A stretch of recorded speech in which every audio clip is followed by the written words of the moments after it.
ವಿಜಯಪುರದಲ್ಲಿ ಭಾರೀ ಮಳೆ ಅವಾಂತರ ಸೃಷ್ಟಿಯಾಗಿದೆ.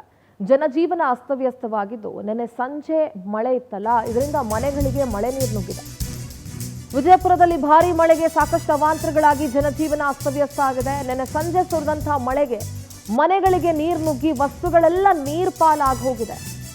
ಲಕ್ಷ್ಮೀನಗರ, ರಾಯಣ್ಣ ಸರ್ಕಲ್ನ 20ಕ್ಕೂ ಹೆಚ್ಚು ಮನೆಗಳಿಗೆ ಮಳೆ ನೀರು ನುಗ್ಗಿರೋದು. ಕೆರೆ ಪಕ್ಕದ ಮನೆಗಳಿಗೆ ನೀರು ನುಗ್ಗಿ ವೃದ್ಧೆ ಇನ್ನಿಲ್ಲದಂತೆ ಪರದಾಡ್ತಾ ಇದ್ದಾರೆ. ವೃದ್ಧೆಯನ್ನ ಎತ್ಕೊಂಡು ಸುರಕ್ಷಿತ ಸ್ಥಳಕ್ಕೆ ಒಬ್ಬ ಯುವಕ ಕರ್ಕೊಂಡು ಹೋಗಿ ಬಿಟ್ಟಿದ್ದಾನೆ. ಮಾನವೀಯತೆ ಇಲ್ಲಿ ಬಹಳ ಮುಖ್ಯ ಆಗುತ್ತೆ. ಮನೆಗೆ ನೀರು ನುಗ್ಗಿದ್ದಕ್ಕೆ ಕಣ್ಣೀರು ಹಾಕ್ತಾ ಇದ್ದಾರೆ ಆ ವೃದ್ಧೆ. ವಯಸ್ಸಾಗಿರುತ್ತೆ, ಒಬ್ಬೊಬ್ಬರೇ ಇರ್ತಾರೆ.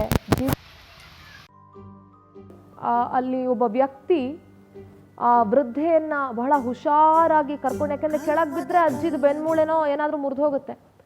ಆ ಒಂದು ಯುವಕರ ತಂಡ ಆ ಅಜ್ಜಿಯನ್ನ ಎಷ್ಟು ಸೇಫ್ ಆಗಿ ಕರ್ಕೊಂಡು ಹೋಗಿ ಒಂದು ಸುರಕ್ಷಿತ ಸ್ಥಳದಲ್ಲಿ ಬಿಡ್ತಾ ಇದ್ದಾರೆ. ಇಂಥ ಮಾನವೀಯ ಮೌಲ್ಯಗಳು ಇನ್ನೂ ಇರೋದ್ರಿಂದ, ಇಂಥ ಮಾನವೀಯತೆ ಇನ್ನೂ ಜೀವಂತವಾಗಿ ಇರೋದ್ರಿಂದನೇ ಇನ್ನೂ ಸ್ವಲ್ಪ ಮಳೆ ಬೆಳೆ ಆಗ್ತಾ ಇದೆ ಅಂತ ಅನ್ಸುತ್ತೆ. ನೀವು ದೃಶ್ಯಗಳಲ್ಲಿ ಗಮನಿಸ್ತಾ ಇರ್ಬೋದು, ಪ್ರವಾಹದ ರೀತಿಯಲ್ಲಿ ಅಲ್ಲಿ ನೀರು ಹರಿತಾ ಇದೆ.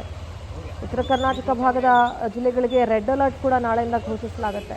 ನೋಡಿ ಎಷ್ಟು ಪ್ರಮಾಣದಲ್ಲಿ ಮನೆಗಳಿಗೆ ನೀರು ನುಗ್ಗಿದೆ, ವಾಸ ಮಾಡೋದಕ್ಕೆ ಅಸಾಧ್ಯ. ಒಂದು ಆ ಭಾಗದಲ್ಲಿ ಏನಾಗುತ್ತೆ, ಮಳೆನೇ ಇರೋದಿಲ್ಲ, ಇಲ್ಲ ಬಂದರೆ ಸಿಕ್ಕಾಪಟ್ಟೆ ಮಳೆ, ಅತಿವೃಷ್ಟಿ ಇಲ್ಲ ಅನಾವೃಷ್ಟಿ.